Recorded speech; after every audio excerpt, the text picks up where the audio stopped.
Bueno, buenas tardes. Es un gusto para nosotros, en la asociación, contar con este ciclo de actividades de enfermedades ocupacionales y salud ocupacional vinculadas al año que es medio ambiente y salud ocupacional. Y en esta oportunidad con un tema eh, tan importante, ¿no? Vinculado a la medicina ocupacional. Así bueno, Miriam Capone, que va a organizar y nos va a decir cómo va a funcionar este webinar y bueno, cuál va a ser la dinámica. Lilian, todo tuyo. Gracias, Julián. Bueno, buenas tardes a todos y a todas. Desde la sección ocupacional damos la bienvenida a este encuentro de neumoconiosis. Hoy y el mes que viene van a ser 2 encuentros donde vamos a compartir, a trabajar y a reflexionar sobre enfermedades muy, muy antiguas que siguen siendo subregistradas y sigue estando vigente. Bueno, en este encuentro la verdad que tenemos 2 invitados de lujo, 2 amigos de la casa, el doctor Santiago Rossi, que es jefe de imágenes del Hospital Cetrángulo, especialista en imágenes y jefe director del Centro Dr. Rossi de la capital. Y después también tenemos a la doctora María Otaola, médica neumonóloga, especialista en enfermedades autoinmunes. Así que, bueno, la verdad que a los 2 muchas gracias. Hoy nos vamos a poner a trabajar y a escuchar a los colegas de este tema en una primera etapa, junto con la doctora Vanina Martín, médica neumonóloga que está a cargo del consultorio de patología ocupacional del Instituto Bacareza, y después nos vamos a encontrar como 2 viejas amigas y expertas, la doctora Raquel Perndito y yo, charlando un poco qué debe hacer un neumonólogo cuando en la clínica tiene un paciente con sospecha de patología ocupacional. Después les contamos cómo seguimos con Raquel. Así que, en primer lugar, Santiago, gracias, te escuchamos y acá nos vamos a ir más aprendidos. Gracias, Santiago. Sí. Bueno, muchas gracias por la invitación y bueno, el que aprendió un poco más fui yo, que como les comentaba antes de empezar la charla, me tocó repasar algunos temas, sobre todo en este momento donde uno lo único que tiene en su cabeza, por lo menos gran parte de la cabeza, es el COVID. Vamos a hablar un poquito de las imágenes en enfermedades ocupacionales y bueno, estos son mis disclosures. Y bueno, las enfermedades ocupacionales, lo primero que tenemos que tener en cuenta es cómo van a presentarse, como reacciones agudas, puede ser infecciones también relacionadas al trabajo, como causas de hipersensibilidad y reacciones crónicas dadas por fibras, gasas o partículas.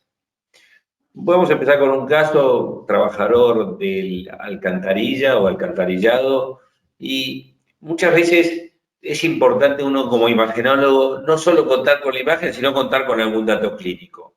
Y por eso siempre es muy importante, y eso yo pongo mucho énfasis en mis residentes y en los técnicos que están en consola, en hacer una anamnesis y un interrogatorio correcto para no solo saber qué imagen tengo, sino con qué la puedo asociar. En este caso, esto puede ser algo totalmente inespecífico, porque tenemos opacidades difusas en vidrio esmerilado, algunas centrolobales, algunas más deflecadas, y podríamos tener muchísimos diagnósticos diferenciales, desde hipersensibilidad, desde alguna bronquiolitis respiratoria o algunas otras causas. Y en este caso... Y en este caso es tan importante el antecedente porque este paciente, al trabajar en el alcantarillado y con polvo y con piedras y con cierto componente inhalatorio, claramente estas opacidades en vidrio esmerilado de estos nódulos centrolobares provienen de su ocupación. Con respecto a las neumoconiosis tenemos 2 grandes subtipos, unos que van a producir enfermedad más fibrosante y otros que producen acumulación de polvo sin fibrosis. Dentro de las enfermedades fibrosantes podemos tener aquellas que van a producir manifestación más difusa, como las asbestos, y aquellas que son más focalizadas, como la silicosis, la neumoconiosis del carbón, la beriliosis o la talcosis. Aquellos que se presentan con acumulación de polvo sin fibrosis, puede ser el estaño, el hierro o el bario. Vamos a comenzar con la silicosis y también, como mencioné antes de la charla en el grupo previo, me pareció muy interesante la guía que Lilian y Vanina, sobre todo, ellas dos estuvieron de la Superintendencia de Trabajo, donde explica muy claramente y en un idioma muy claro las distintas neumoconiosis. La silicosis, bueno, la inhalación de sílice puede estar dado por muchos trabajos, la tunelización, fundición, sandblasting, perforación, minería, cantería, cerámicos, pulido. ¿Qué se produce acá? Hay inhalación de sílice, ingesta por macrófagos alveolares, después todo esto estimula la citoquina, los fibroblásticos y termina produciendo nódulos. Los nódulos tienden a ser perilinfáticos, aunque hay otra gente que los denomina que tiene una localización más aleatoria. Pero generalmente la localización tiende a ser más perilinfática. Usualmente las crónicas aparecen entre 10 y 20 años luego de la exposición.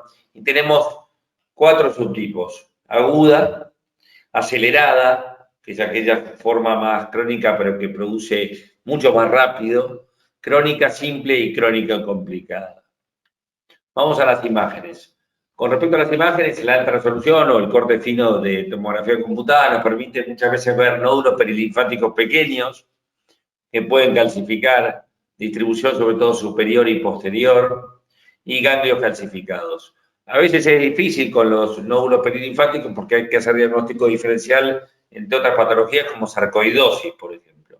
Este es un paciente de 68 años de edad que trabajaba en la fundición y que tenía en la ventana para mediastino imágenes ganglionares calcificadas. Y cuando vemos la ventana de parénquima, vemos que existe enfisema paraseptal, enfisema centrolobulillar y muy pequeñas imágenes nodulillares, de localización perilinfática en un paciente con el antecedente de exposición al sílice. Otro paciente trabajó en la fundición, 60 años de edad, también la radiografía no muestra tanto, esta radiografía no tiene muy sutiles imágenes nodulillares, la verdad uno se lo puede comer. ¿Y qué presentaba en la ventana de mediastino? Algunos ganglios aumentados de tamaño con alguna calcificación, o sea, ganglios calcificados secuelares a nivel subcarinal e iliar izquierdo. ¿Y qué vemos en la tomografía computada? Vemos estas sutiles imágenes nodulillares, pequeñas imágenes nodulillares, vemos imágenes nodulillares perilinfáticas, algunas también aleatorias, pero sutiles imágenes nodulillares que cuando vemos la calcificación en el mediastino, más imágenes nodulillares, vamos al antecedente laboral y podemos decir que tiene una silicosis de tipo simple. Este es un paciente que tiene una gran exposición, una gran distribución de su enfermedad.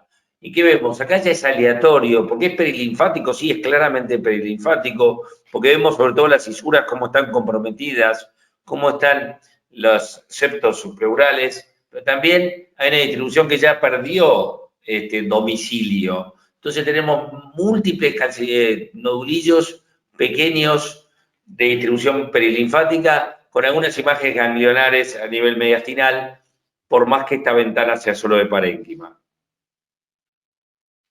También tenemos, muchas veces nos sirve mucho los cortes coronales porque nos muestra muy claro dónde está la distribución de estas imágenes. En este caso vemos las múltiples imágenes nodulillares, perilinfáticas, distribución lobar superior, y con imágenes ganglionares calcificadas. Por supuesto, diagnóstico diferencial, sarcoidosis en pacientes que no tienen exposición, sobre todo por la localización y por el tipo de imágenes nodulillares, aunque la sarcoidosis no solemos tener o es menos frecuente que estén calcificados los ganglios. Muchas veces también tenemos estas grandes imágenes nodulares, o sea, nódulos de mayor tamaño, en este caso nódulos pequeños, puntiformes, perilinfáticos, y tenemos algunas imágenes nodulares de mayor tamaño que podría estar en relación a una silicosis más complicada o más avanzada, más crónica, en una fibrosis masiva progresiva. Esta es otro paciente con enfisema centrolobulillar y paraseptal, imágenes nodulares que muchas veces hay que tener mucho cuidado en no confundir o hacer diagnóstico diferencial con adenocarcinoma. En este caso, esta imagen nodular de bordes espiculados que tiene calcificación y otra imagen de disposición en banda, pero con retracción en el hemitórax contralateral. Y vemos la calcificación periférica anular en cáscara de huevo de la silicosis. Vemos esta calcificación bastante característica de esta entidad.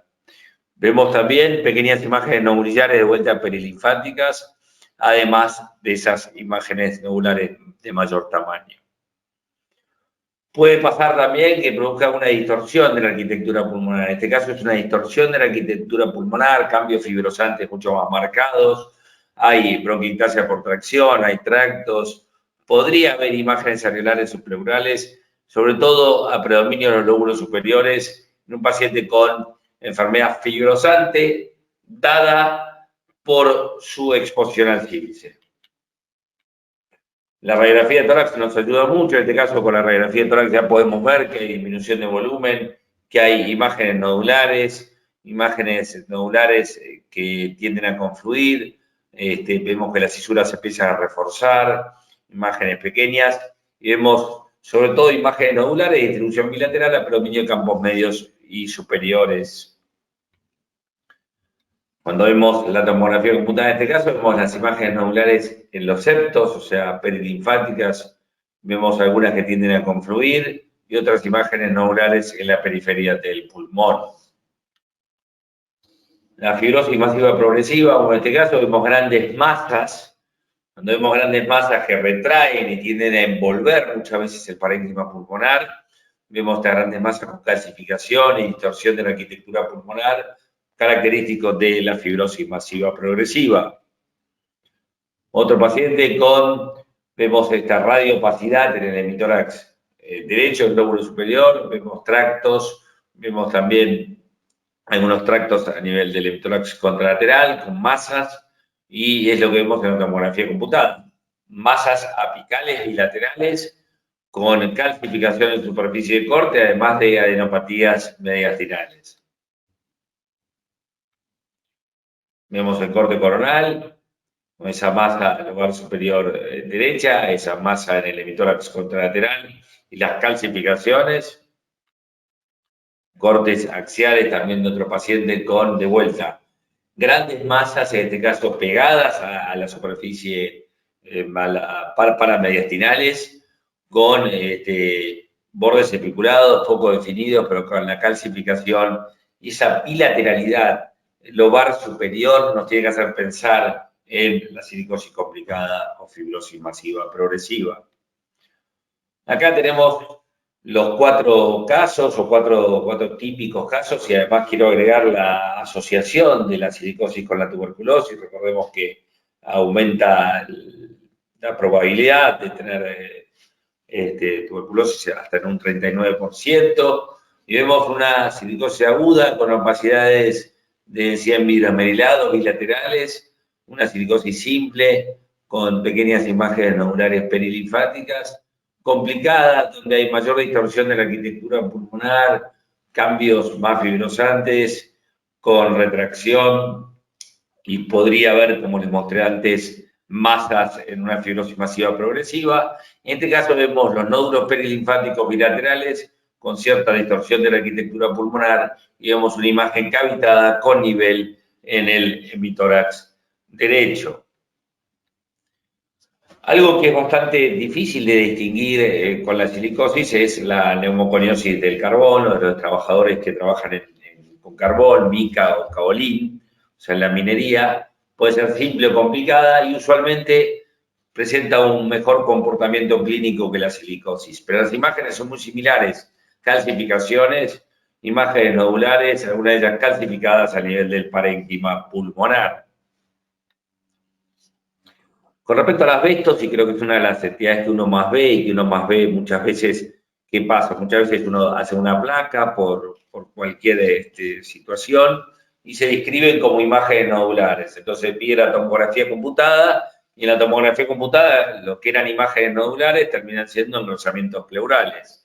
Entonces, ¿qué tenemos que tener en cuenta? Tenemos que tener en cuenta de a dónde viene esto. Viene de la inhalación de la serpentina de asbestos o el crisolito o la crocidolita también. Y sobre todo, múltiples exposiciones como la construcción, el aislamiento, los textiles, los frenos, barcos, reparaciones de junta. Y recordemos que hay muchos edificios que todavía persisten con una gran cantidad de asbestos y muchos pacientes que han estado expuestos al asbesto sin saberlo. Las fibras se acumulan en el alvéolo para luego migrar al intersticio y a la pleura. Predominan los lóbulos inferiores y la definición puede haber fibrosis intersticial, más fibras o cuerpos de asbestos intrapulmonares. Vamos a mirar las 3 áreas donde el asbestos tiene compromiso. Puede comprometer la pleura, produciendo derrame, placas o engrosamiento concéntrico. Puede producir alteraciones a nivel del parénquima pulmonar, con bandas, asbestosis o atelectasias redondas. O puede también tener asociación con neoplasias, ya sea el mesotelioma o cáncer de pulmón. Empecemos por este paciente que tiene un derrame pleural crónico. Vemos cómo hay una separación de las fascias pleurales, vemos cómo está ligeramente engrosado, con cierta cronicidad. Acá hay un ligero imagen nodular. Esto nos tiene que hacer también ir a pensar que a ver si el paciente no solo tiene un derrame, hay que descartar que no tenga un mesotelioma también, pero en este caso tenía un derrame crónico y vemos cómo también tiene imágenes lineales, pleuroparenquimatosas, como si fueran patas de ganso o de gallina, es así como se describen en un paciente con exposición al asbestos, y vemos también áreas de enfisema centrilobular. O sea, derrame, alteraciones pleuroparenquimatosas, disminución de volumen en este caso. También muchas veces vamos a encontrarnos, y es donde uno de los hallazgos más frecuentes que vamos a ver, son los engrosamientos pleurales bilaterales de disposición en placa con calcificación. Esto es casi patognomónico del asbestos cuando vemos calcificación de la pleura diafragmática, y vemos en este caso las calcificaciones bilaterales en un paciente con asbestos. Generalmente cuando tiene calcificación bilateral es muy raro que ese paciente presente complicación con mesotelioma, ¿no? Después tenemos acá un paciente con otro engrosamiento laminar, concéntrico, disminución de volumen, engrosamiento anterior y posterior de la pleura en un paciente también con exposición al asbesto. Debemos recordar que muchos de estos pacientes no presentan calcificaciones, y cuando vemos estos engrosamientos concéntricos bilaterales hay que pensar o descartar el antecedente de exposición ambiental ocupacional al asbesto. Esto es otro gran problema porque nosotros lo vemos como una masa y hay que saber distinguir una atelectasia redonda de un posible adenocarcinoma. ¿Qué vemos en este caso? Vemos una imagen redondeada, con alguna calcificación, con una pleura engrosada laminar, y vemos cómo tiende a incurvar las estructuras broncovasculares, como que las trae para adentro, como si fuera un paracaídas que se empieza a enrollar, en un paciente con atelectasia redonda y exposición a asbestos. Acá tenemos un PET en el cual, de vuelta, el engrosamiento pleural, esa imagen nodular apoyada sobre la pleura y con tendencia a la incurvación, como vemos acá, de estructuras broncovasculares, empieza a incurvar sin captación, en este caso a nivel del PET. También podemos tener también muy sutiles engrosamientos con algunas opacidades en banda, laminares subpleurales. Estas opacidades en banda, laminares subpleurales, generalmente se producen por la alteración de la interfase pleuroparenquimatosa en un paciente con asbestosis. De vuelta, si bien no tenemos la ventana de mediastino, en este caso vemos el engrosamiento pleural y esas bandas pleuroparenquimatosas lineales muy características de esta entidad. También, y este es un diagnóstico diferencial importante en las enfermedades fibrosantes progresivas, porque pacientes que pueden tener alteración del intersticio pulmonar, como en este caso con un patrón reticular heterogéneo y pequeñas imágenes alveolares en relación a paralización, o sea, un patrón de UIP incipiente, pero el paciente también presentaba engrosamientos pleurales bilaterales con calcificación, o sea, se interpretó como que la causa de esta UIP era asociada al asbesto. Pero hay que tener cuidado con eso, porque muchos de estos pacientes también son fumadores y que interpretar que solo eso sea asociado al asbesto puede también hacer que nos perdamos una fibrosis pulmonar idiopática en pacientes con este tipo de alteración de intersticio pulmonar.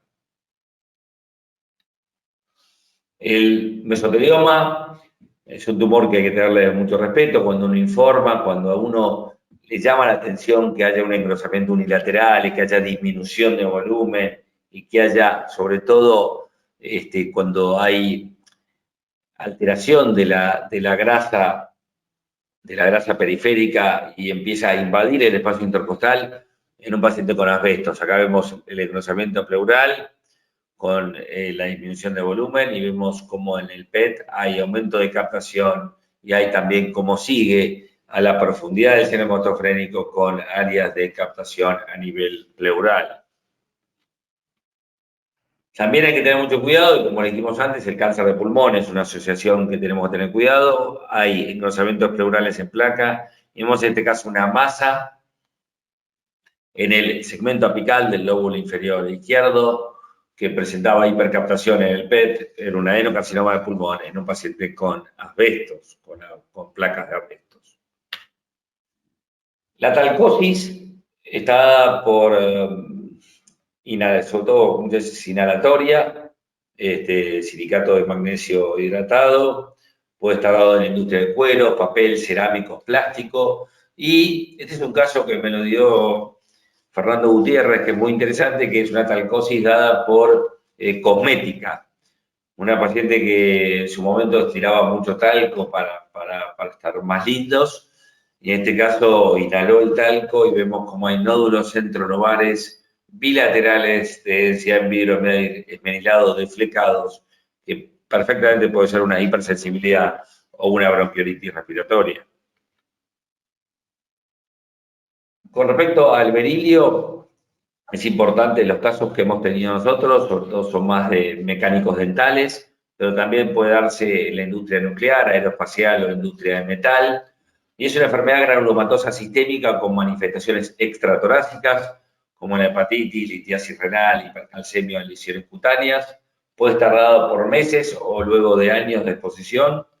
Y la lesión primaria es un granuloma no calcificante similar a la sarcoidosis. Entonces, ¿los nódulos a dónde van a estar? Perilinfáticos, de vuelta. Pequeñas imágenes nodulares perilinfáticas bilaterales en un paciente que tenía el antecedente, en este caso, de ser mecánico dental. Vemos las imágenes nodulares, pequeñas bilaterales en la radiografía de tórax en los lóbulos superiores. Vemos estas pequeñas imágenes nodulares perilinfáticas bilaterales en un paciente con el antecedente de exposición al berilio. Otro paciente con masas apicales bilaterales. En este caso vemos las masas con pequeñas imágenes nodulares perilinfáticas, muy parecida a una fibrosis masiva progresiva, en un paciente también mecánica dental que se presentaba con esta radiografía. La radiografía es muy característica, vemos esas áreas de mayor atenuación en los lóbulos superiores, con ligera distorsión y pequeñas imágenes nodulares, como bien lo vemos en la tomografía. La siderosis está dada por soldadura, pacientes con antorcha de oxacetileno, pulidores de placas, herías, y la causa generalmente es el acúmulo de macrófagos alveolares en linfocitos. Generalmente resuelve luego la exposición, sin embargo puede desarrollar fibrosis o enfisema. En este caso, ¿qué vemos? Áreas de enfisema, ligera alteración de los septos y ligera alteración del intersticio. Vemos pequeña alteración con enfisema a nivel bilateral en un paciente que había estado expuesto a siderosis. Con respecto a los metales pesados, Ejemplos de metales pesados son el cobalto, el tungsteno, el níquel, el cromo y el titanio, generalmente se da en manufactura. ¿Y qué pasa? Estos pacientes pueden tener espectro de enfermedades desde asma ocupacional, bronquiolitis constrictiva o neumonía intersticial de células gigantes. Pero ¿qué vemos en este caso? Vemos alteración del intersticio pulmonar dado por un patrón reticular heterogéneo, cierta bronquiectasia por tracción y áreas de panalización con algunas imágenes ganglionares seguramente reactivas a esa alteración del intersticio pulmonar por exposición a metales pesados.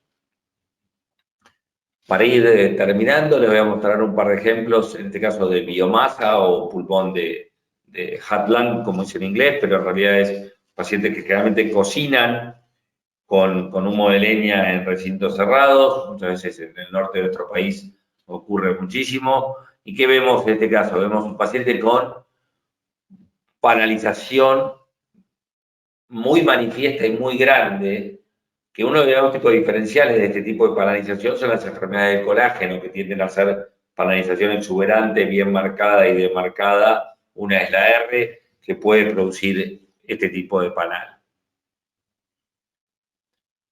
Y acá tenemos un par de ejemplos también interesantes, como los trabajadores de las harinas, aquellos que están expuestos al diacetilo, muchas veces en la margarina o en los trabajadores de productores de pochoclo. En los Estados Unidos hay bastante de esto. ¿Y qué suele producir este paciente? Suele tener bronquiolitis constrictiva. Le voy a mostrar un ejemplo que también no tiene nada que ver, pero es algo que buscamos muchas veces en los pacientes post-trasplante o en algunas enfermedades del colágeno. ¿Y qué vemos? Vemos, en este caso, dilataciones bronquiales, bilaterales, bronquiectasias. Esto es la inspiración, pero cuando hacemos inspi y expiración, que es donde se ve realmente muchas veces el signo de bronquiolitis constrictiva, vemos que hay atrapamiento aéreo, disminución de la atenuación en la expiración, con áreas de mayor atenuación y áreas de menor atenuación en un paciente con atrapamiento aéreo y bronquiolitis constrictiva.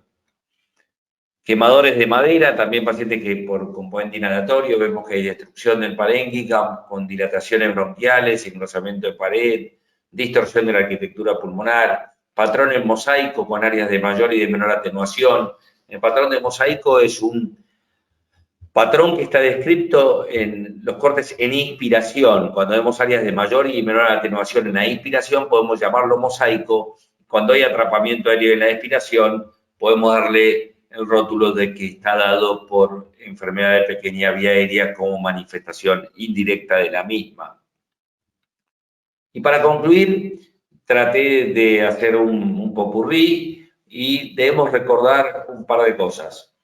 Las enfermedades ocupacionales pueden afectar el parénquima pulmonar, produciendo cierto grado de enfermedad fibrosante, presentándose como nódulos, como masas, como vimos sobre todo en la silicosis y en la neumoconiosis del carbón. Puede alterar las vías aéreas, produciendo bronquiectasias, como vimos en los últimos casos, engrosamiento de pared, bronquial, árbol en brote o patrón en mosaico, porque son todas, muchas, al ser inhalatorias, pueden producir compromiso a nivel de la pequeña vía aérea sobre todo, y sobre todo también, sobre todo en la pleura, perdón, en las vestos, debemos recordar el compromiso pleural, en pacientes que pueden tener compromiso a nivel de derrame, placas o pseudoplacas a nivel pleural. Con esto traté de darles un pantallazo de los hallazgos que uno ve más frecuentemente en pacientes con antecedentes de enfermedades ocupacionales en el trabajo diario, sobre todo de lugares que no estamos dedicados específicamente a enfermedades ocupacionales, pero tenemos que saber ir a buscar la imagen más el dato clínico para poder dar un diagnóstico presuntivo. Muchas gracias. Gracias, Santiago. Muchas gracias. La verdad que impecable, como siempre, tus presentaciones, los ejemplos, las imágenes. Bueno, como decimos siempre, con los especialistas en imágenes, especialmente vos, Santiago, ocupacionales, te agradece realmente mucho. Y es como decís vos, hay que pensarlo, hay que buscarlo y bueno, seguir adelante con los diagnósticos. Bueno, Sí, ahora tenemos... yo solo quiero decir una Sí. cosa más para todos los que están. Me parece que está bueno que parte de los neumonólogos o de los clínicos, está bueno que agreguen los datos, porque uno de los grandes problemas que tenemos nosotros, los que hacemos imágenes, es que carecemos de muchos datos en el momento de hacer el estudio, de guiar el estudio o de hacer el informe. Es importante, si bien nosotros hacemos los interrogatorios, es importante si ustedes pueden proveer un poco más de información clínica. Muchas gracias. Tal cual, Santiago, tal cual. Gracias. Las preguntas las vamos a responder después de las exposiciones. Así que ahora tenemos el gusto, vamos a escuchar a la doctora neumonóloga del Instituto de Rehabilitación Psicofísica del IREP, a nuestra querida amiga María Otaola. Gracias, María, por estar acá. Y bueno, te escuchamos en esta ida y vuelta de ocupacionales y enfermedades autoinmunes. Gracias. No, gracias a vos, Lilian, y a tu equipo por la invitación. Para mí siempre es un placer trabajar con ustedes y una garantía de una actividad de calidad, y la verdad que me respaldo mucho en su opinión y en su trabajo, así que un placer dar mi aporte. ¿Pueden ver ustedes la presentación? ¿Están viendo la pantalla? Sí, sí, se ve muy bien. Perfecto. Bueno, entonces, tal como vos dijiste, vamos a hablar un poquito de la relación que existe entre enfermedades autoinmunes y neumoconiosis.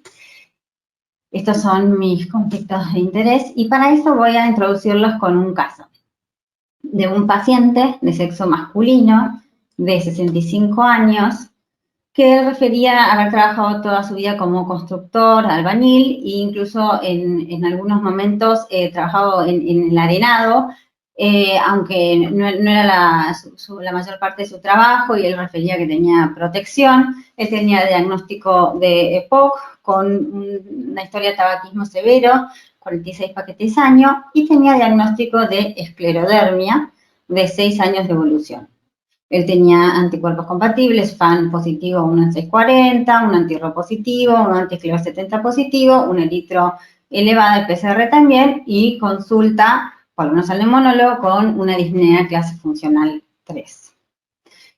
Independientemente de, no voy a contar, digamos, toda su evaluación neumonológica, pero sí quería mostrar la tomografía. Lo venía tratado con micofenolato e hidroxicloroquina.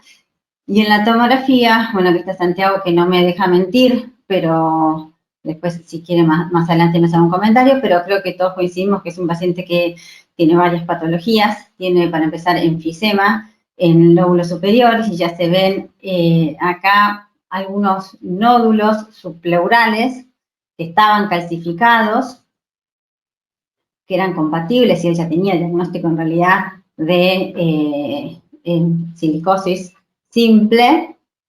Acá vemos más. También tenía ganglios calcificados en el mediastino, pero bueno, no puse la ventana mediastinal. Pero vemos que en las bases tenía algo distinto, algo sobreagregado, que se puede observar como alteración intersticial con un engrosamiento reticular subpleural, a predominio obviamente de los lóbulos inferiores, con algo de respeto, acá impresiona, pero no demasiado, subpleural, y bronquiectasias por tracción, con una clara disminución de volúmenes de ambos lóbulos inferiores, lo cual era compatible con una neumonía intersticial no específica, en contexto de su esclerodermia.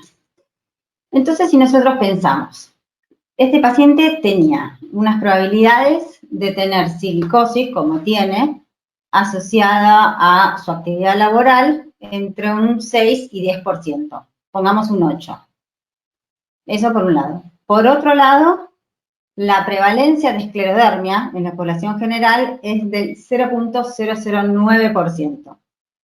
Y dentro de los pacientes que tienen esclerodermia, la prevalencia de enfermedad intersticial es del 70%.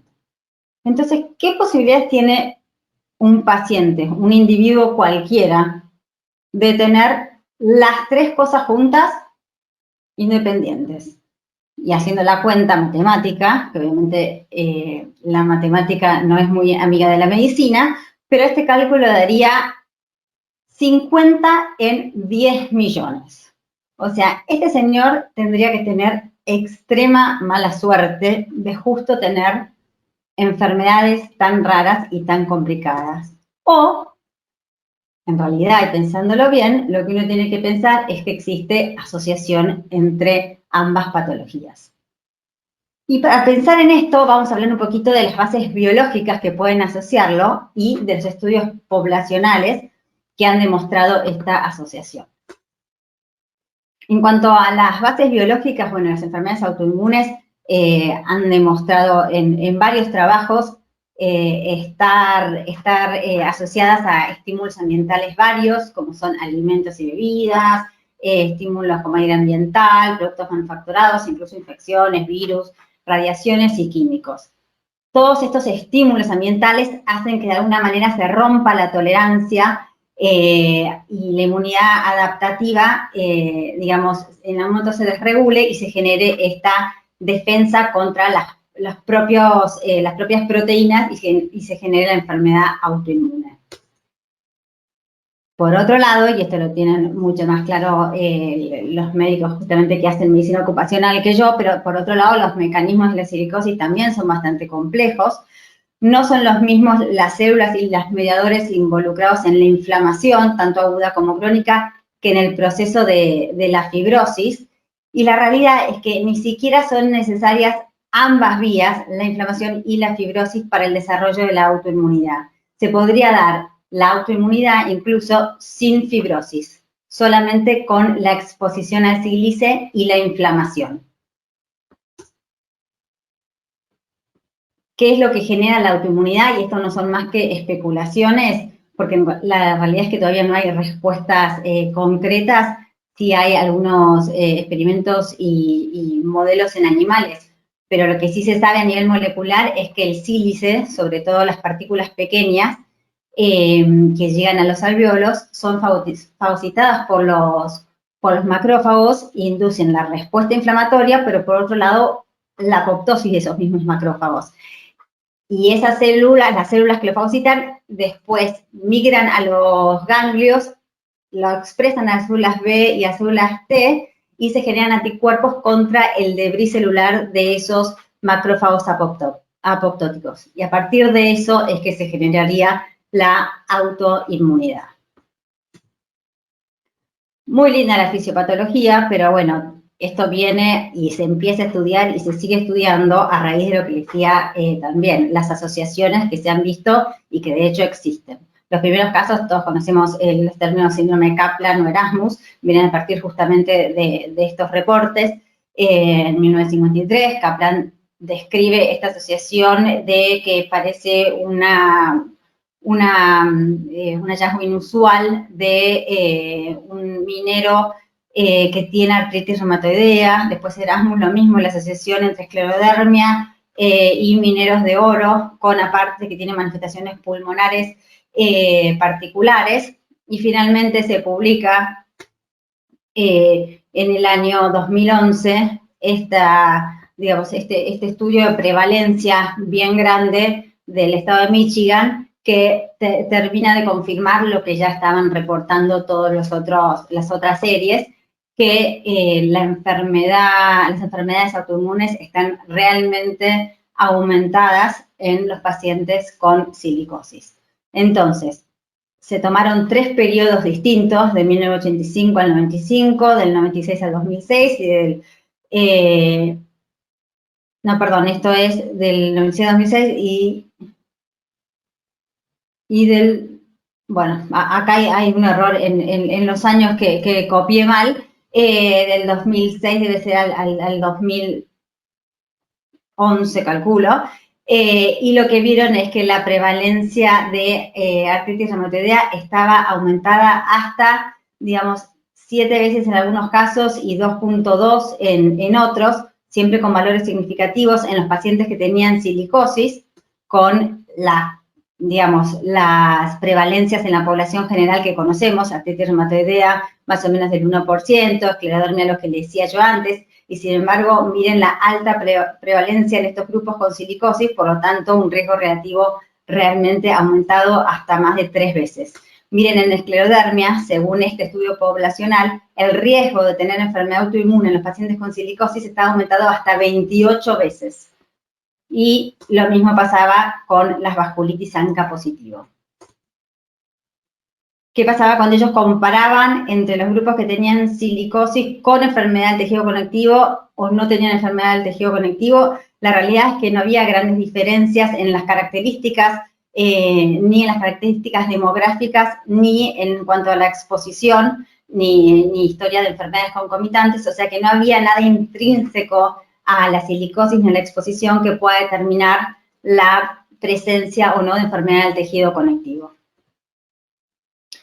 Y después se describieron, obviamente, a partir de esto, muchos estudios, incluso metaanálisis, que están resumidos un poco en esta revisión, que habla de la asociación entre sílice y las distintas enfermedades del tejido conectivo. De sílice y artritis reumatoidea tenemos sobre todo información de este metaanálisis, que lo que tiene es información sobre...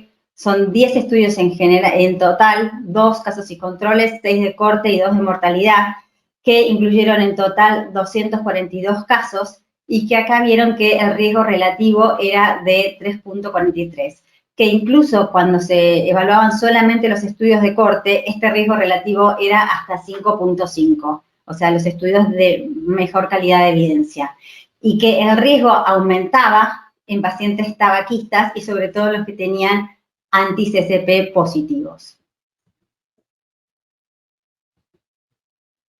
En esclerodermia, lo que había también era información sobre un metaanálisis que incluyó 15 trabajos.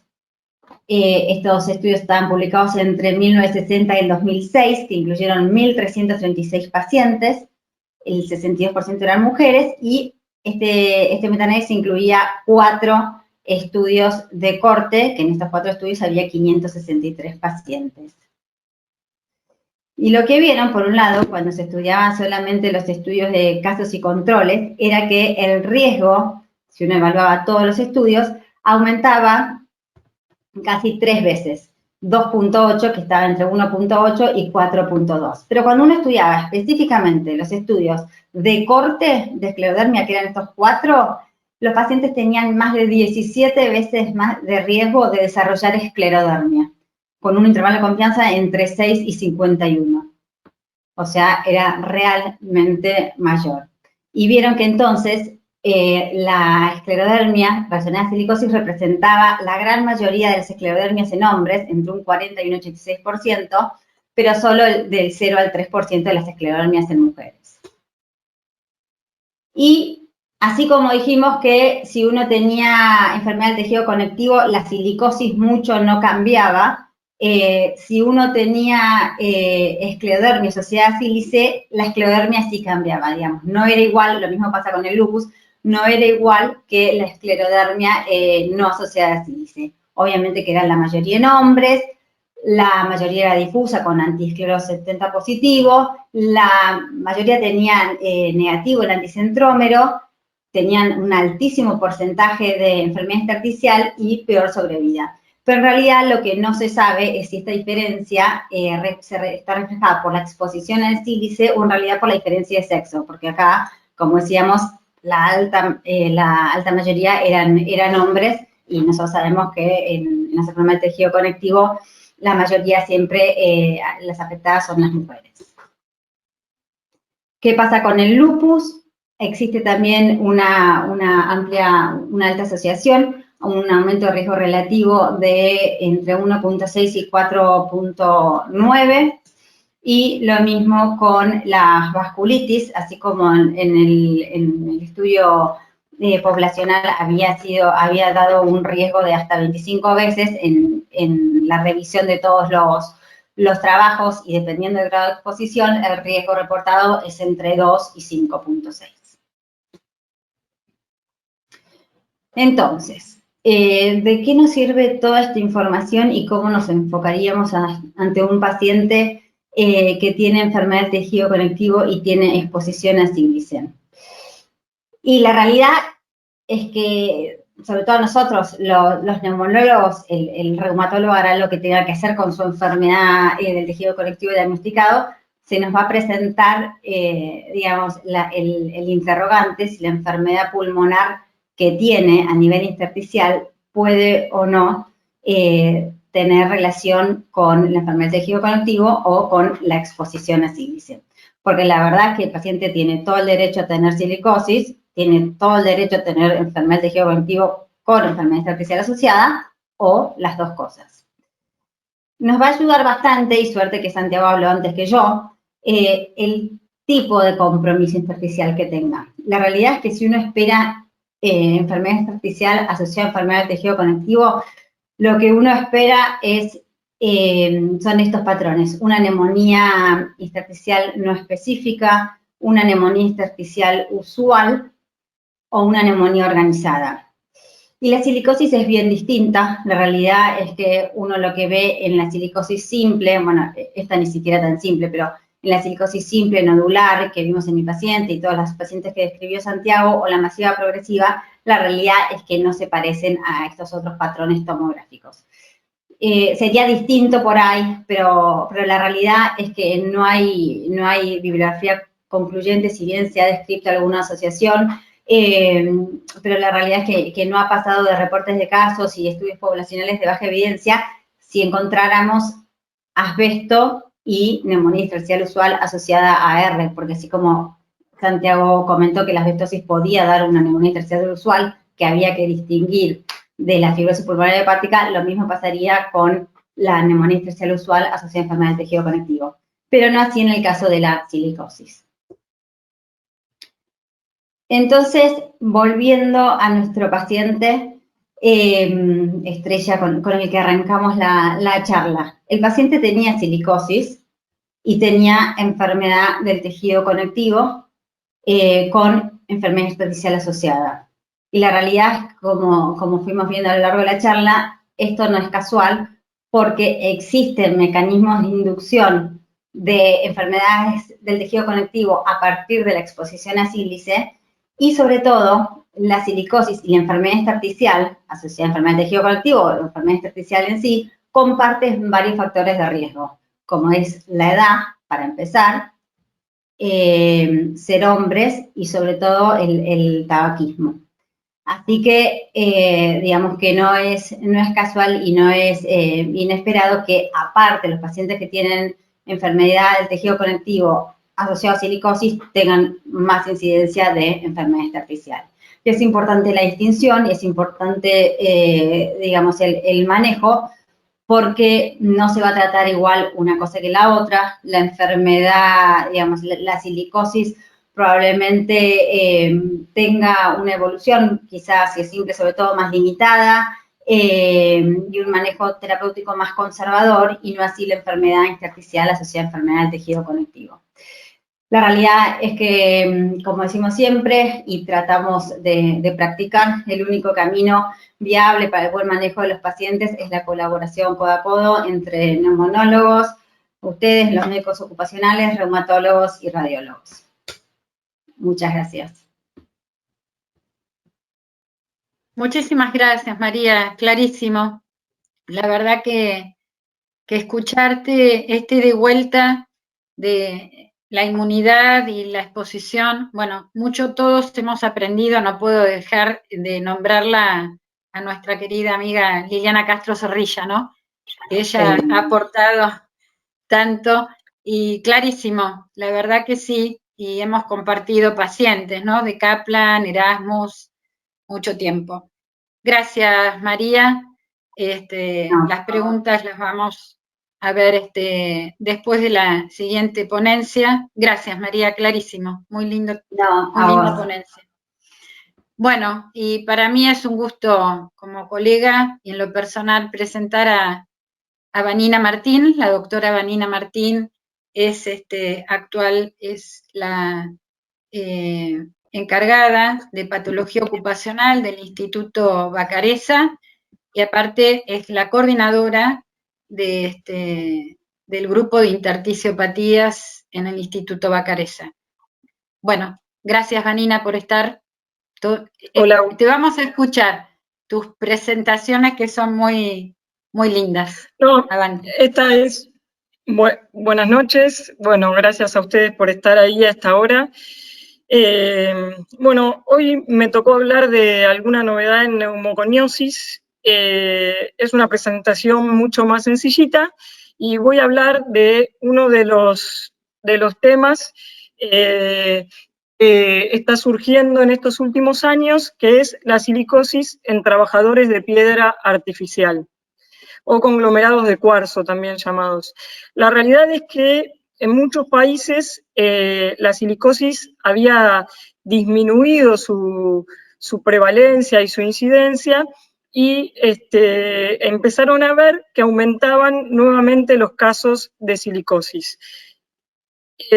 También la piedra artificial se llama, como les decía recién, aglomerado y conglomerado de cuarzo, o piedra de ingeniería.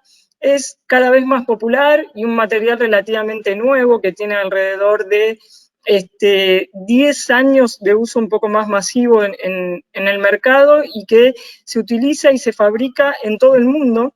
Se usa para las mesadas de cocina, de baño y también revestimiento de paredes, y es una mezcla de roca finamente triturada con una resina polimérica. Y fundamentalmente e importante es saber que el problema con la piedra artificial es que tiene un contenido de 90% de sílice, a diferencia de las piedras naturales como el mármol, que tienen 3%, y el granito, que tiene 30% en promedio.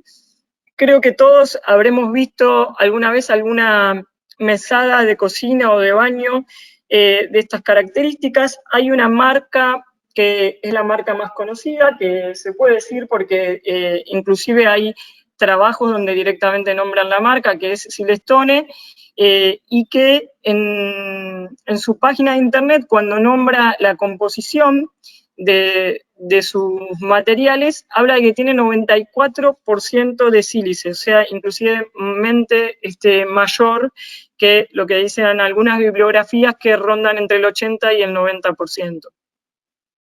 Los primeros casos se describieron alrededor del año 2009 en la bahía de Cádiz, en Chiclana de la Frontera, y también paralelamente se habían empezado a describir algunos casos en Estados Unidos. Entre julio del 2009 y febrero del 2010 se diagnosticaron ahí en la bahía de Cádiz 6 casos en pacientes muy jóvenes, con una edad media de 29 años y tras solo 9 años de exposición en promedio. Entonces, lo que notaron que nucleaba a estos pacientes era que todos trabajaban en aglomerados de cuarzo para encimeras, así que la sospecha recayó sobre la toxicidad de este material, que entonces era relativamente novedoso. Y 4 de esos pacientes se diagnosticaron mediante biopsia pulmonar ante la inseguridad que generaba un diagnóstico radiológico en pacientes con esa edad atípica, ¿no? No sé si ustedes nos han escuchado hablar 10 millones de veces a los que hacemos ocupacionales, que decimos siempre que en silicosis, con la radiografía de tórax compatible y el antecedente de exposición, alcanza para el diagnóstico y no tenemos que biopsiar. Pero acá fíjense ustedes que de los 6 casos, 4 fueron a biopsia justamente por la inseguridad que generaba ese diagnóstico radiológico. Y desde el inicio de esta epidemia se identificaron rasgos propios de la enfermedad que la caracterizaban como una entidad distinta a la clásica silicosis de los mineros. Se identificaron esos rasgos, eran más jóvenes, como decía recién, con una edad media de los afectados baja, y que eran todos trabajadores activos. A nosotros muchas veces nos llegan los pacientes con 20 años de exposición, ya jubilados, pero estos eran todos pacientes muy jóvenes, una edad promedio de entre 33 y 37 años. Pérdida más rápida de la función pulmonar, una latencia más corta, pacientes que tenían entre 4 y 10 años de exposición, y significativamente más corta además que con la silicosis crónica de otro tipo de industrias, y un curso rápidamente progresivo en un importante porcentaje de pacientes, a pesar de haber abandonado la exposición a los aglomerados artificiales de sílice o de cuarzo, constituyendo lo que son las formas aceleradas de silicosis. Por otro lado, las lesiones radiológicas podían aparecer después de varios años de finalizada la exposición y a veces son poco manifiestas en la radiografía convencional, por lo que es preciso, para poner de relieve las lesiones, realizar una tomografía de tórax. Y muchos de estos pacientes también tienen escasos síntomas a pesar del compromiso acelerado. En España, ahí en Cádiz, estudiaron en un periodo promedio de 4 años el porcentaje de pacientes que se diagnosticaron en ese seguimiento de fibrosis masiva progresiva fue del 6.6% al momento del diagnóstico, y al final de los 4 años, fíjense ustedes cómo constituye casi el 40%. O sea que eso habla del curso acelerado de la enfermedad. Y el 56% de estos pacientes de seguimiento presentaron progresión radiológica de 2 o más subcategorías de la OIT. Y en Australia, un trabajo de aproximadamente 400 trabajadores de la piedra artificial, analizados para la detección de silicosis, donde 1 de cada 4, es decir, el 25%, 100 de esos 400 trabajadores, se les diagnosticó silicosis en ese screening. O sea que, fíjense ustedes que es muy, muy aumentado el número de enfermos dentro de los expuestos.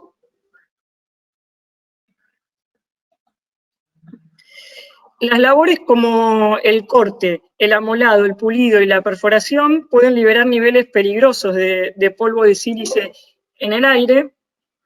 ¿Por qué no? Perdón, pero tengo problemas con la presentación. Y hay poca información publicada sobre los niveles de sílice cristalina respirable generados a partir de este proceso.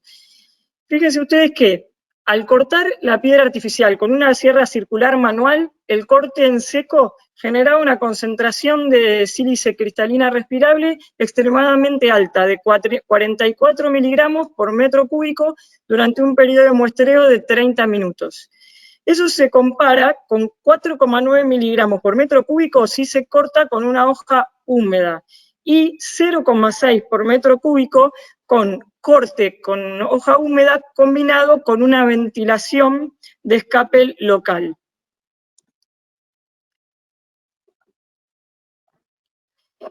Y fíjense que yo hablé de 44 miligramos por metro cúbico, cuando se considera concentración alta de sílice cristalina respirable más de 2 miligramos por metro cúbico. Así que la dosis que inhalan estos pacientes es extremadamente alta.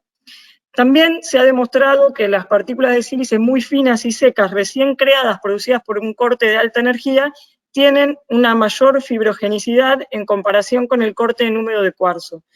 Esto lo dice siempre Lili cuando dice que la carga dieléctrica que tiene la partícula de sílice recientemente fracturada y cada vez más fina genera mucha más fibrogenicidad que otro tipo de partículas, como aquellas con corte húmedo. Y una de las cosas más importantes que nosotros tenemos que tener en cuenta es el tema de la prevención en estos casos. Y la prevención puede ser con formación de materias primas mediante máquinas ya sea automáticas o semiautomáticas que utilizan el agua como refrigerante, como parte indispensable del proceso, con lo que la emisión de polvo se controla en parte por este medio. Esto nosotros es algo que decimos siempre, por ejemplo, cuando vemos un trabajador de la construcción que coloca cerámica, que le decimos, bueno, mojala primero y después cortala porque la dispersión de polvo es mucho menor. Trabajos de acabado de terminaciones, tanto en los talleres como en el momento de la instalación en la obra, donde las operaciones se realizan de forma manual, utilizando máquinas o herramientas portátiles, y en este caso hay 2 tipos de soluciones preventivas, según se base en la captación de polvo o inyección al agua. Es decir, sistema de aspiración local o inyección de agua en el momento del corte.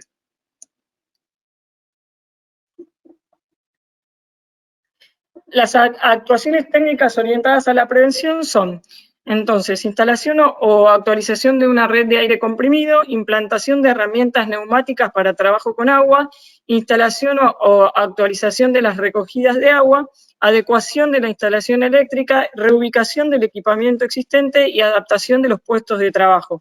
Una de las cosas más importantes para la prevención siempre es las medidas de ingeniería adaptadas, si no se puede evitar el riesgo, que son, digamos, las más importantes y la primera barrera, ¿no? Y complementariamente también se llevaron a cabo en los lugares donde se hicieron medidas preventivas acciones de entrenamiento en el uso de equipos de protección respiratoria mediante test de ajuste, limpieza en húmedo de las instalaciones. Esto es también nosotros siempre le decimos a nuestros pacientes cuando trabajan con sílices, si tienen que no barran el lugar, sino que limpien en húmedo, que no limpien con trapo la mesa de trabajo en seco, sino que limpien en húmedo, e implantación de un plan de mantenimiento de los equipos preventivos, ya sea de aspiración localizada, instalados. Bueno, muchas gracias.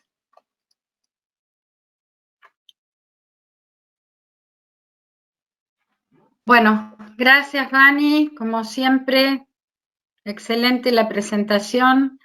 Evidentemente, las neumopatías de origen ocupacional nos siguen poniendo en un gran desafío diagnóstico, más allá de a todos nosotros, digo, al neumonólogo clínico y a los especialistas en ocupacional.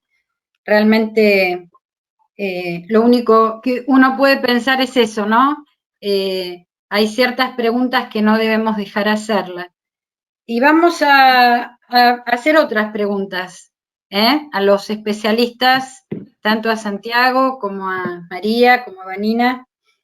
Y una de las preguntas que le haría a Santiago y a Vanina, que plantean acá, la audiencia, es a Santiago, desde el punto de vista de imágenes, y a Vanina como neumólogo, ¿cómo debe realizarse el seguimiento de las lesiones pleurales atribuibles a asbestosis?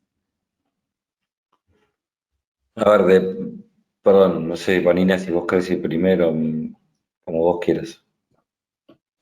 ¿La puede repetir, doctora? ¿Cómo deben?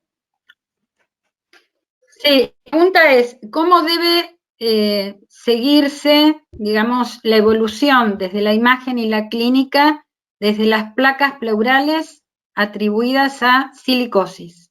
A asbestosis. Y fundamentalmente los pacientes que tienen placas pleurales tienen mayor riesgo de desarrollar mesotelioma y asbestosis, ¿no? Los pacientes que tienen placas pleurales. Entonces hay que incluirlos en un programa de vigilancia y hay que hacerle control con imagen cada 2 años.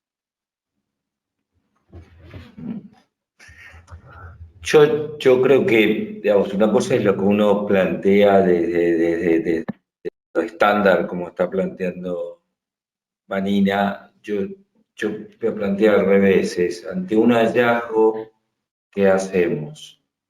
Primero, si el hallazgo es claro radiográficamente, o sea, vemos que tiene calcificación, que tiene, sobre todo, engrosamientos pleurales muy bilaterales, calcificados, no me preocuparía mucho.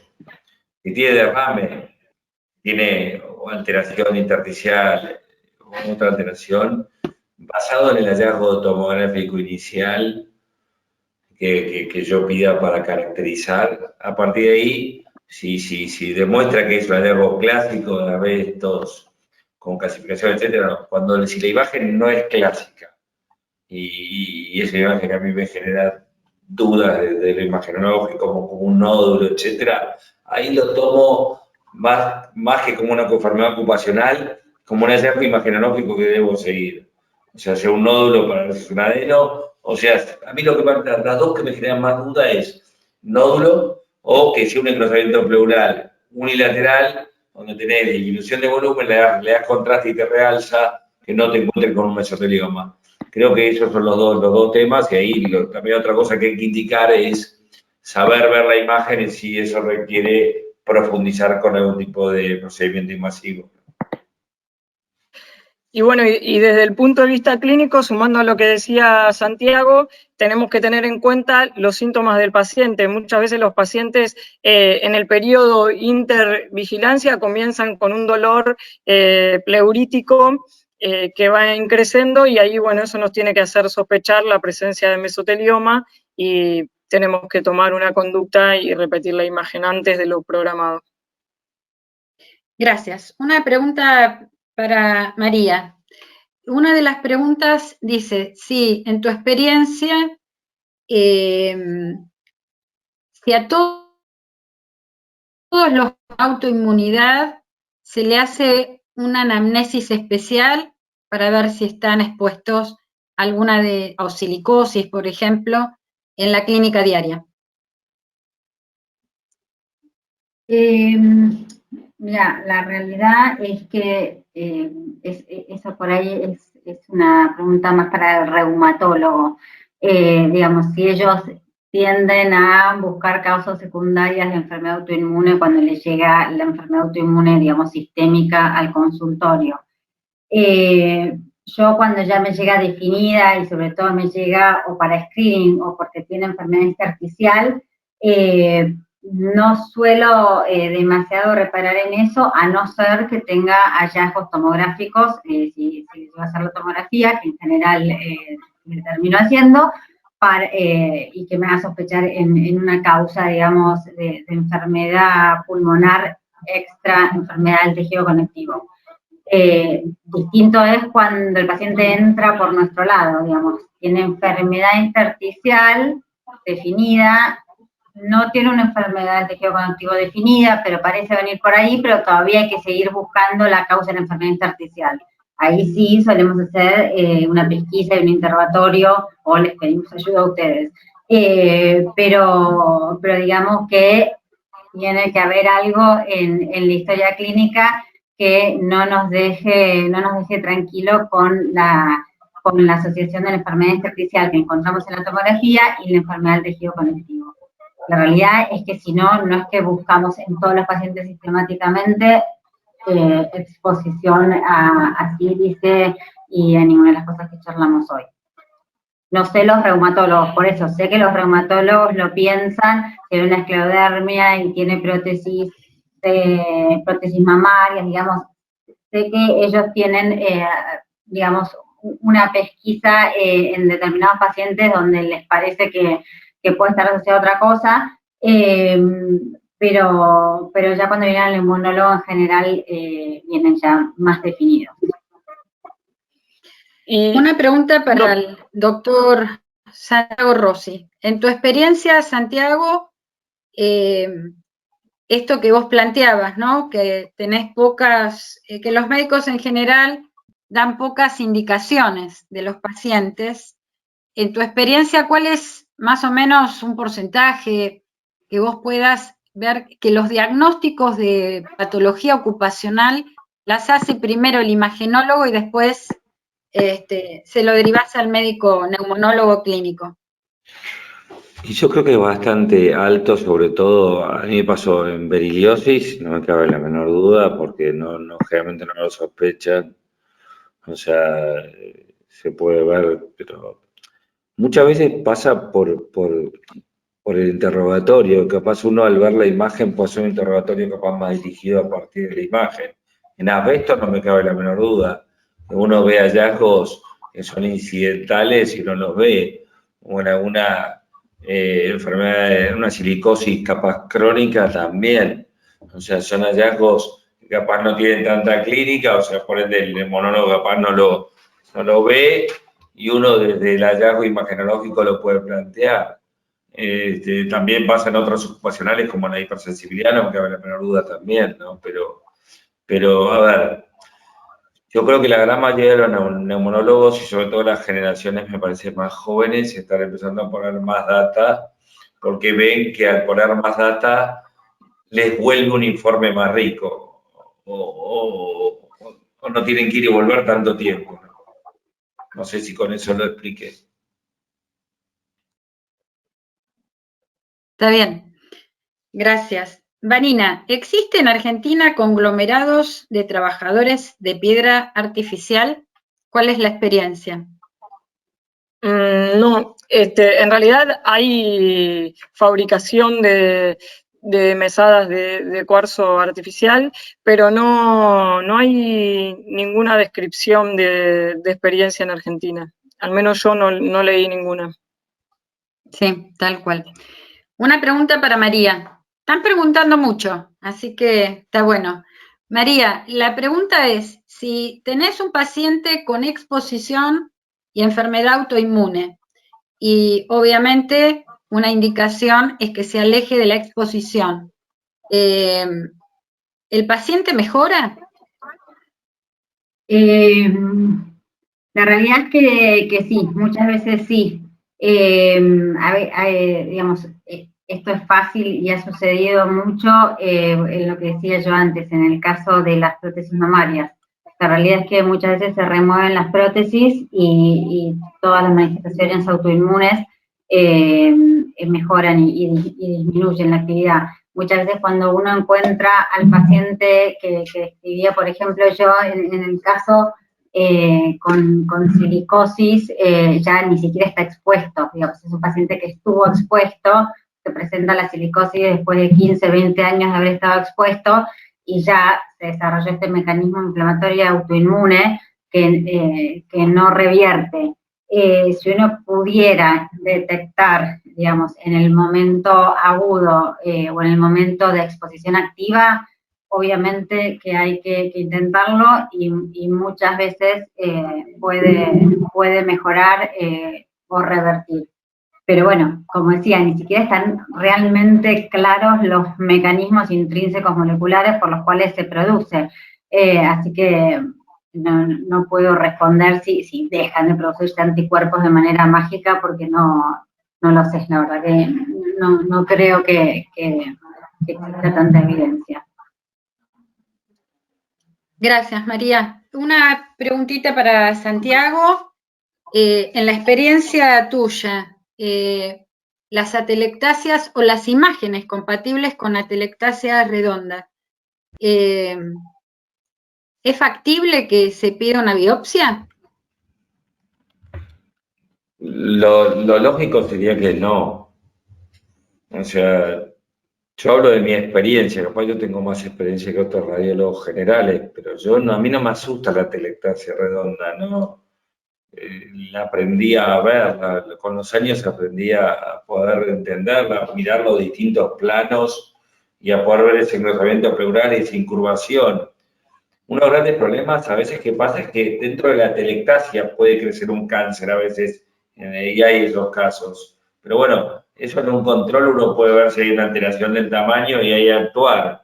Pero yo no soy de los que cree que hay que biopsiar una atelectasia redonda que uno considera que es clásica desde el punto de vista imagenológico. Pero sí cuando hay una alteración, cuando hay un cambio, sí. Yo creo que cualquier cambio en imágenes que indique progresión, ya sea de una enfermedad intersticial o una enfermedad que pensamos que neoplásica, hay que actuar, pero si no hay cambio y hay estabilidad, yo me quedaría tranquilo. Para Vanina, ¿cuál es el rédito de... ¿querés plantear algo de la atelectasia? Hacer un comentario con respecto a la pregunta de Santiago recién. Que, bueno, nosotros recibimos constantemente rotantes en el consultorio de patología ocupacional y cuando vemos las imágenes de la atelectasia redonda, la verdad que todos dicen, y yo no me quedo tranquilo, yo la biopsiaría, ¿no? A pesar de que uno les explica, le muestra la característica imagen con la cola de cometa y todo, dicen, y yo no me quedo tranquilo, yo la biopsiaría, suelen decir los residentes. Y bueno, esto es así. Las primeras atelectasias te quedás con la duda y después ya estás más tranquilo, ¿no? Esto tiene que ver con el recorrido. Ahí está la duda, ahí está el tema de generar tranquilidad.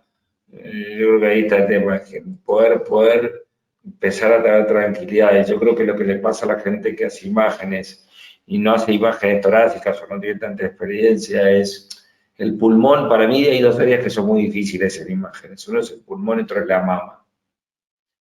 Que son donde hay imágenes que son muy similares todas y que algún dato clínico más la experiencia de uno puede cambiar el diagnóstico y el approach de ese caso al paciente. María, una pregunta. Paciente con enfermedad autoinmune más enfermedad disposicional, ¿el tratamiento en esta combinación mejora? ¿Mejora qué? ¿La clínica mejora al paciente con tratamiento? Sí, digamos, así como describía que por ahí clínicamente no son iguales las enfermedades del tejido conectivo asociadas o no a sílice, pero que estas diferencias no se sabía si era por un tema de diferencia de sexo, digamos, y se dice o se sabe que tienen peor pronóstico, pero bueno, porque justo se dan en el grupo etario y en el grupo, digamos, de peor pronóstico, porque son hombres añosos, fumadores, pero digamos el tratamiento del manejo es el mismo y la respuesta debería ser la misma de la enfermedad intersticial o de la enfermedad del tejido conectivo en sí. No hay ninguna evidencia de que fueran más resistentes o menos respondedores.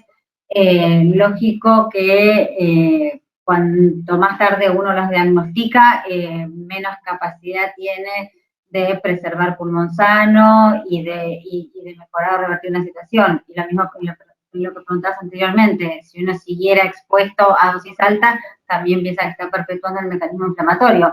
Pero de no ser así, digamos, de haber cesado la exposición o de haber retirado, en caso, por ejemplo, de las prótesis, la exposición, la enfermedad sistémica y la enfermedad intersticial pulmonar responde o debería responder y debería instaurarse el mismo tratamiento a la enfermedad del tejido conectivo no asociada a exposición. Gracias, María. Bueno, hay dos preguntas más. Una para Santiago. Se plantean el tema del PET ante la duda en una imagen de atelectasia redonda. ¿Qué pensás? A ver, creo que tiene utilidad el PET. Generalmente la atelectasia redonda debiera no presentar captación porque son componentes más crónicos, etcétera. Aunque existen veces que puede tener una captación por un cambio inflamatorio. O sea, yo creo que con respecto al PET, yo tengo una posición bastante particular. De hecho, nosotros hacemos PET en el centro de trabajo, no es que yo, digamos, hacemos mucho pulmón. Yo creo que el PET tiene que ser para definir o para estadificar. Me parece que la atelectasia redonda, a veces cuando el PET vos haces un estudio y el estudio te va a generar más duda, es un problema. O sea, creo que el tema es más imagenológico por la tomografía con el contraste y el PET. Sí, te puede ayudar, sobre todo si además de la atelectasia redonda, vos encontrás un mesotelioma o encontrás alguna alteración que te capte para ir a biopsiar. Muchas veces el PET te lleva a indicar el lugar a donde vos vas a poder ejecutar una biopsia y tomar tejido, en general, para la pleura. Bien, gracias. Bueno, la última pregunta para Vanina. En la experiencia de las silicosis mínimas, aquellas que tienen clasificación en la radiología mínimos nódulos 1/0, 0/1 de la clasificación del OIT, ¿cuál es el step diagnóstico por un lado y cuál es el impacto clínico? ¿Cómo lo ven ustedes en la experiencia? Generalmente esos pacientes que tienen una silicosis simple y con escaso compromiso, funcionalmente pueden tener funcional normal y clínicamente suelen estar asintomáticos. Y con respecto al step diagnóstico, si el paciente tiene el antecedente de exposición y tiene una radiología que para nosotros es compatible, el diagnóstico está hecho y el paciente, si no está expuesto, queda en vigilancia porque la silicosis es una enfermedad autoevolutiva y porque el sílice es un cancerígeno del grupo 1 de la IARC, y continúa los controles. En realidad, a ese paciente igual, si estuviera expuesto, hay que sacarlo de la exposición, ¿no es cierto? ¿Se puede pensar que es un pulmón inmunodeprimido y que puede dar puede ser la primer base, por ejemplo, para una tuberculosis o o alguna otra infección? Segunda pregunta. Sí, por supuesto, sí, porque la silicosis la tiene y por más que tenga menos lesiones. Claro. Sí, totalmente. Bueno, muchas gracias a los tres. La verdad que han preguntado un montón, los colegas hasta de Chile, de Bolivia, del interior del país. Así que bueno, les agradecemos muchísimo. Un fuerte aplauso a los tres. Gracias.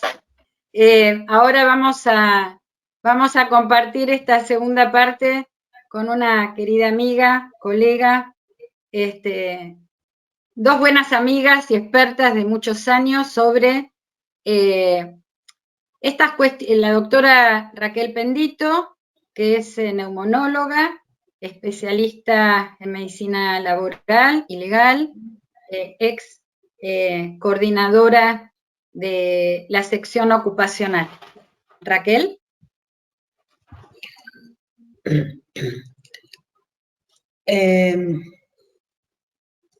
Me gustaría poder compartir.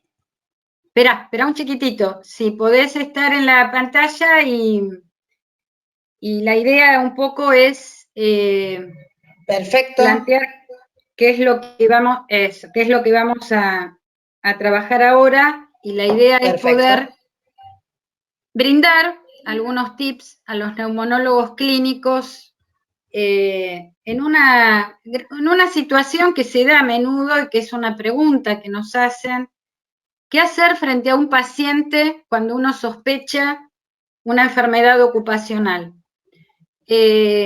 Lo peor que podemos hacer es no hacer nada y dejarlo solo al paciente, porque son pacientes que en general necesitan la fundamentación de un criterio diagnóstico por dos cuestiones, ¿no? La primera, por una cuestión ética de él; la segunda, para no seguir estando expuesto.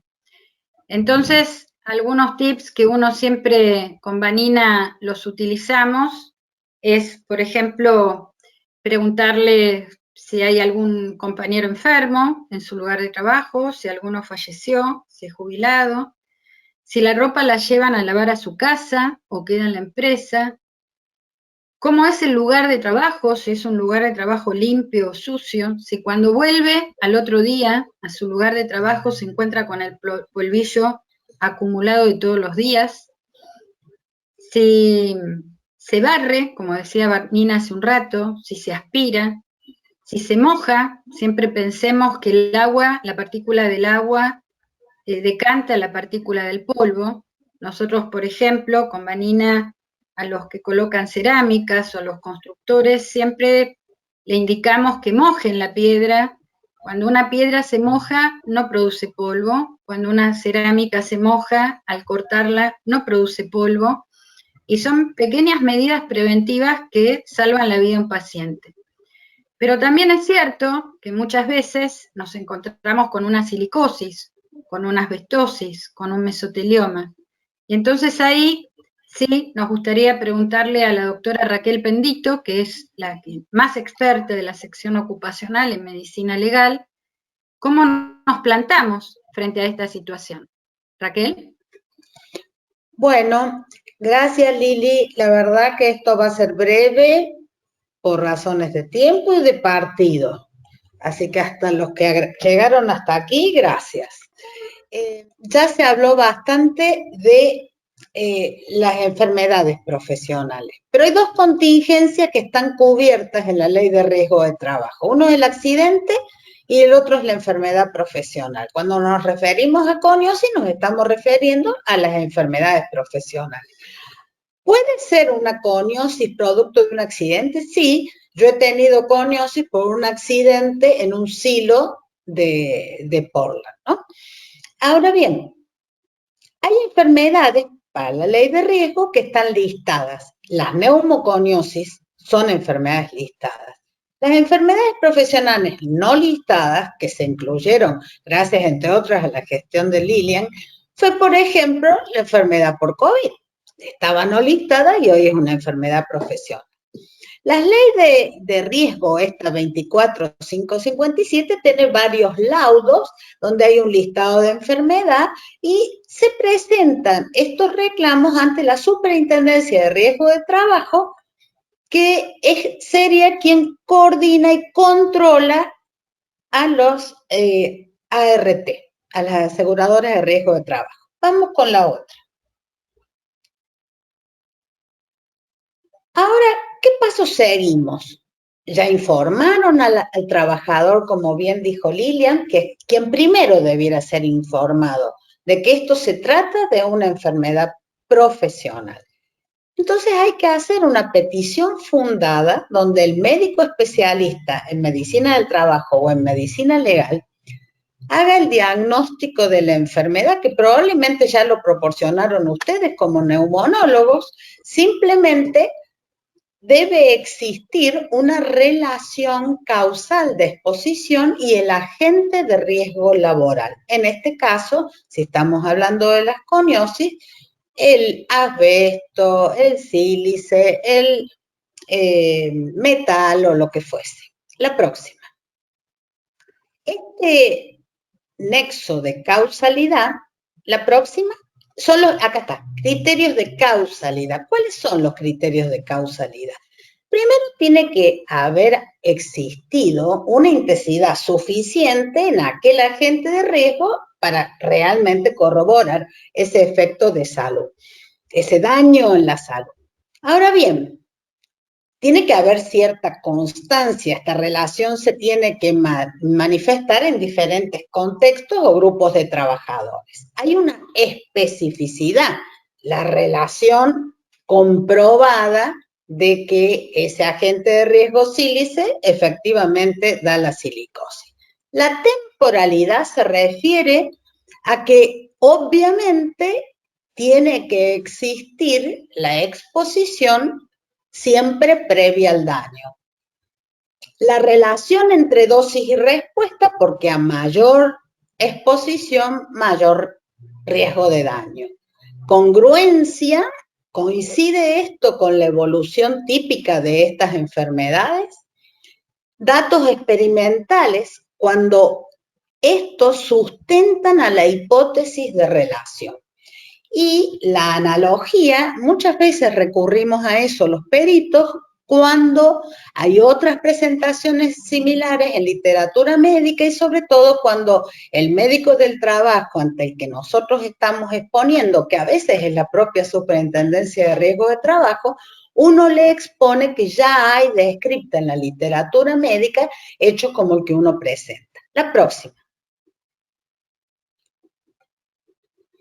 Este es un caso parecido al que mencionó María. Es un hombre de 55 años que estuvo en la tarea de molienda de cuarzo durante 26 años. Nosotros lo presentamos en un congreso de la AMR con el doctor Bermúdez y la doctora Viviana Moyano y después publicamos esto.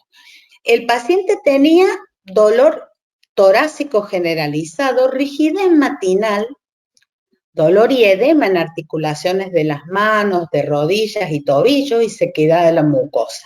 Un síndrome de Zika y astenia. Al estudiarlo, la tomografía mostraba estos micronodulillos. No era tan significativa la radiografía, sin embargo, y su compromiso funcional no existía. Este paciente fue derivado de reumatología a neumo, ¿no? Entonces, este caso, por ejemplo, que es un Erasmus, como otros casos que he tenido concretamente con lupus eritematoso sistémico, el paciente no tenía daño tan significativo que genere una incapacidad al momento del reclamo. Mi pregunta sería, o mi inquietud sería, si estas enfermedades de autoinmunidad no son también enfermedades profesionales, dado que no hubiesen tenido lugar si no hubiese existido esa exposición durante tanto tiempo a polvo de sílice o a un contaminante ambiental. Entonces, esto cambia la situación porque yo he tenido pacientes jubilados por su artritis reumatoidea y sin embargo, cuando fue la hora del reclamo de su coniosis, no habían asignado una incapacidad significativa. Y ese trabajador terminó jubilado por invalidez antes de sus 50 años. Y no tuvo un derecho de reclamo justo. La próxima. La realidad es que estas profesiones tienen alto riesgo de accidentes. Hace una semana mismo hubo un accidente de mineros que quedaron encerrados, no sé si se acuerdan los casos de Chile, pero Perú también ha habido, la Argentina también hemos tenido, caídas de altura, el trabajo que es informal, es precarizado y en muchos casos es familiar y les voy a mostrar una imagen que los va a graficar a lo que digo. Y lamentablemente el trabajo infantil que tanto se da en tabaco como en algunos casos de minería. La próxima. ¿Qué hay pendiente? Bueno, el artículo 44 de la Ley de Riesgo de Trabajo, que habla de la prescripción al derecho a reclamo, es a los 2 años. Aquí que estas enfermedades, por su larga latencia, pueden quedar excluidos, lamentablemente, del reclamo. A diferencia de otros países, incluso España, que tiene absolutamente organizado el control de posconióticos, y entonces estos trabajadores nunca pierden ese derecho a ser asistidos, a estudiárselos, incluso a un reclamo de tipo legal y económico. Otra cosa que está pendiente es el informar a ese trabajador de los riesgos a los que está expuesto, sin mencionar otra necesidad y urgente sería la unificación de la Superintendencia de Riesgo de Trabajo de los exámenes de salud que se hacen en la historia del trabajador, en arenados, en moliendas, en construcciones, en demoliciones. La notificación de los trabajadores de ese resultado de estudio, tanto al trabajador como a su empleador. Y eso la ley lo prevé, pero no se cumple. Y luego la modificación de los límites máximos permisibles porque estamos lejos de los otros límites en otros países. La próxima, Muri, por favor. La OIT, este es el gráfico que les decía por qué a veces la exposición es familiar. Yo había sido invitada a Bolivia a dar una charla en Cochabamba y hubo un disertante que mostró coniosis y mostró los trabajadores viven en la misma minera con su familia, con su mujer, que la más de las veces les ayuda en la tarea laboral y los hijos tienen exposición también. Entonces puede ser la precariedad laboral una manifestación de esta afección que en los niños, aunque no trabajasen, será ambiental. Y fíjense, el 2021 se ha designado para la OIT el Año Internacional para la Eliminación del Trabajo Infantil. La verdad que estamos muy lejos de eso. Sin mencionar que también pasó con el plan de erradicación de la silicosis, que como bien dijo Lilian al principio, una enfermedad antiquísima con lamentable vigencia. La próxima, por favor. Y creo que ya estamos, pero un mensaje para llevar sería que reunirse en equipo radiológico, reumatológico, neumonológico es el principio. La próxima, pero mantenerse en equipo es progresar. Y la última, pero trabajar en equipo asegura el éxito. Eso sería un poco la conclusión y el deseo y el agradecimiento porque Intersticio fue el primero que nos convocó a trabajar en equipo. Gracias.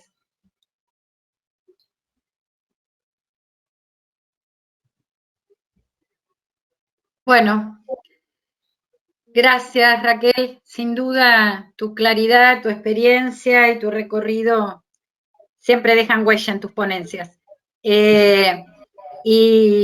Y para cerrar este bloque invitarlos en julio. Nosotros a fin de julio con Vanina tenemos la segunda parte de neumoconiosis.